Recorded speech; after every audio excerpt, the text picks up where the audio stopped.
দীর্ঘদিন গর্ভধারণের জন্য চেষ্টা করে যদি কোনো ফল না পান, তাহলে কিন্তু একটি কারণ হতে পারে ওভুলেশনের সমস্যা। ওভুলেশন নিয়মিত না হওয়া কিন্তু এর প্রধান কারণ হতে পারে। মহিলাদের শরীরে এমন কিছু সমস্যা থাকতে পারে যেগুলো তার ওভুলেশনে বাধা দিচ্ছে। ওভারির যে ডিমটি ছাড়বে সেই ডিম্বস্ফোটনে বাধা দিতে পারে, এমন কিছু সমস্যা থাকতে পারে। এছাড়াও ডিম্বাণু যে সঠিক পরিমাণে গ্রো করবে, তারপর তো সে ফলিকল থেকে বেরিয়ে আসে, তো সেই গ্রো করার ক্ষেত্রেও কিন্তু সমস্যা হতে পারে।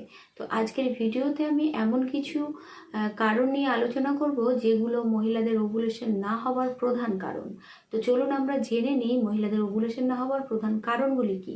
আর চ্যানেলে নতুন হলে অবশ্যই সাবস্ক্রাইব করতে কিন্তু ভুলবেন না। 1 নম্বর কারণ হচ্ছে পলিসিস্টিক ওভারি সিনড্রোম বা পিসিওএস। ওভুলেশন না হওয়ার সবচেয়ে সাধারণ কারণ এটি। এক্ষেত্রে হরমোনের ভারসাম্য নষ্ট হওয়ায় ডিম্বাণু ঠিকমতো পরিপক্ক হয়ে বের হতে পারে না। 2 নম্বর থাইরয়েডের সমস্যা। হাইপারথাইরয়েডিজম বা হাইপোথাইরয়েডিজম উভয় অবস্থাতেই মাসিক অনিয়মিত হয়ে যায় এবং ওভুলেশন ঠিকমতো হয় না। 3 প্রোল্যাক্টিন হরমোন বেড়ে যাওয়া। প্রোল্যাক্টিনের মাত্রা বেশি হলে ডিম্বস্ফোটন বন্ধ হয়ে যায় বা অনিয়মিত হয়ে যায়। 4 অতিরিক্ত মানসিক চাপ। অতিরিক্ত মানসিক চাপে শরীরে কর্টিসল বাড়ে বা দীর্ঘদিনের মানসিক চাপ মস্তিষ্কে হরমোন নিয়ন্ত্রণে প্রভাব ফেলে, ফলে ওভুলেশন ব্যাহত হতে পারে। 5 অতিরিক্ত বা খুব কম ওজন।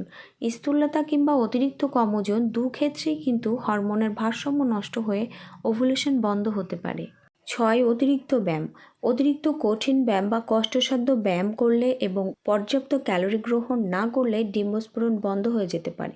7 পিওআই প্রিমেচিওর ওভারিয়ান ইনসাফিসিয়েন্সি। 40 বছরের আগে ডিম্বাশয়ের কার্যক্ষমতা কমে গেলে নিয়মিত ওভুলেশন নাও হতে পারে। 8 বয়স বৃদ্ধি। বয়স বাড়ার সঙ্গে সঙ্গে ডিম্বাণুর সংখ্যা ও গুণমান দুটোই কমে যেতে পারে, ফলে ওভুলেশন অনিয়মিত হতে পারে বা ডিম্বাণুর কোয়ালিটি খারাপ হতে পারে। 9 কিছু ওষুধ। কিছু হরমোনজনিত ওষুধ বা নিয়মিত চিকিৎসা ওভুলেশনে প্রভাব ফেলতে পারে। 10 অন্যান্য হরমোনজনিত সমস্যা, যেমন হাইপোথ্যালামাস বা পিটুইটারি গ্রন্থের সমস্যা অথবা এফএসএইচ ও এলএইচ হরমোনের ভারসাম্যহীনতাও ওভুলেশন বন্ধ হওয়ার কারণ হতে পারে। তবে এই লক্ষণগুলো থাকলে দেরি না করে অবশ্যই ডাক্তারের কাছে যাবেন। মাসিক দীর্ঘদিন যদি অনিয়মিত থাকে, 3 মাস বা তার বেশি সময় মাসিক না হলে, নিয়মিত চেষ্টা করার পরও গর্ভধারণ না হলে, পিসিওএস বা থাইরয়েডের লক্ষণ থাকলে অবশ্যই ডাক্তারের সাথে পরামর্শ করবেন।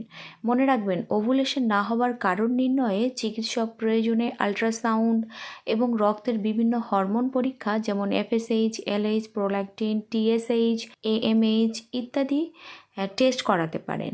তাই দেরি না করে অবশ্যই ডাক্তারের পরামর্শ নেওয়াই সবচেয়ে বুদ্ধিমানের কাজ। ভিডিওটি দেখার জন্য ধন্যবাদ। আর এই ধরনের আরও গুরুত্বপূর্ণ ভিডিও নোটিফিকেশন পাওয়ার জন্য অবশ্যই সাবস্ক্রাইব করতে ভুলবেন না।